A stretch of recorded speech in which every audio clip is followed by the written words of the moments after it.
দীর্ঘ ৫৪ বছরের অপেক্ষার অবসান শেষে নিজস্ব পরিবহন সুবিধা পেল ধামরাই সরকারি কলেজের শিক্ষার্থীরা।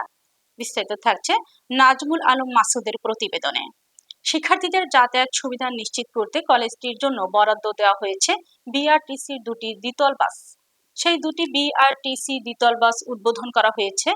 উক্ত অনুষ্ঠানে প্রধান অতিথি হিসেবে উপস্থিত ছিলেন ঢাকা ২০ আসনের সংসদ সদস্য মোহাম্মদ তমিজউদ্দিন।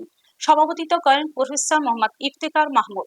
এ সময় আরো উপস্থিত ছিলেন মোহাম্মদ আল মামুন, ধামরাই উপজেলা নির্বাহী কর্মকর্তা মোহাম্মদ রিদওয়ান আহমেদ রাফি, ধামরাই সহকারী কমিশনার মোহাম্মদ শহীদুল ইসলাম সহ রাজনীতিবিদ, বিভিন্ন সামাজিক ব্যক্তিবর্গ। নতুন বাস পেয়ে উচ্ছ্বাস প্রকাশ করেন শিক্ষার্থীরা। তারা বলছেন, দূর দূরান্ত থেকে কলেজে আসা যাওয়ার কষ্ট অনেকটাই কমবে, একই সঙ্গে যাতায়াত ব্যয়ও সাশ্রয় হবে। প্রফেসর মোহাম্মদ ইফতেখার মাহমুদ বলেন, পরিবহন সংকটের কারণে অনেক শিক্ষার্থী নিয়মিত ক্লাসে অংশ নিতে নানা সমস্যার সম্মুখীন হতো। নতুন বাস সেবা চালু হয় সেই সমস্যা অনেকটাই দূর হবে। শিক্ষার্থীদের নিরাপদ ও স্বাচ্ছন্দ্যময় যাতায়াত নিশ্চিত করতে ভবিষ্যতে আরো পরিবহন সুবিধা বাড়ানোর উদ্যোগ নেওয়া হবে বলেও জানিয়েছেন তিনি।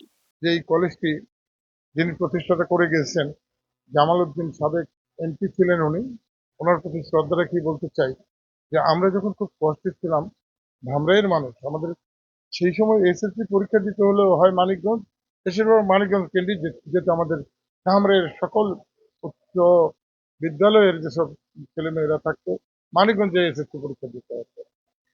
পরবর্তী পর্যায়ে ধামরাই কেন্দ্র হলো হার্ডিঞ্জ হাই স্কুল। তারপরেই স্বাধীনতা পরবর্তী সময়ে এই কলেজটি এখানে উৎপত্তি হয়, যেটা আজকে আমাদের ধামরাইয়ের জন্য একটা গৌরব, একটা সুনাম বয়ে নিয়ে যাচ্ছে। আমরা আশা করি এই কলেজটিকে আগামী দিনে আরো উত্তরোত্তর ছেলেমেয়েদের সুবিধার জন্য এগিয়ে নিয়ে যাওয়া। ইতিমধ্যে আপনারা জেনে খুশি হবেন যে আমাদের এখানে 9টা বিষয়ে বোধহয় অনার্স আছে এবং তার 5টাতে বোধহয় মাস্টার্স আছে, 4টাতে নেই। আমাদের এই যে সম্মানিত প্রিন্সিপাল মহোদয়, ওনাকেও ধন্যবাদ জানাই, অত্যন্ত আগ্রহী মানুষ। উনি ইতিমধ্যেই ওই 4টি বিষয়ে যাতে মাস্টার্স অচিরেই খোলা যায় তার জন্য উনি আমার সাথে বেশ কয়েকবার যোগাযোগ করেছেন। আমরা ইতিমধ্যেই মন্ত্রণালয়ে দপ্তরে যেখানে প্রয়োজন আমরা সেই লেটার দিয়েছি। আশা করি আমি নিজেই যাব এই ব্যাপারে, এবং আমার বিশ্বাস আমার সরকার খুব দ্রুতই ছেলেমেয়েদের সুবিধার জন্য 4টি বিষয়ে মাস্টার্স এখানে খুলে দেবে।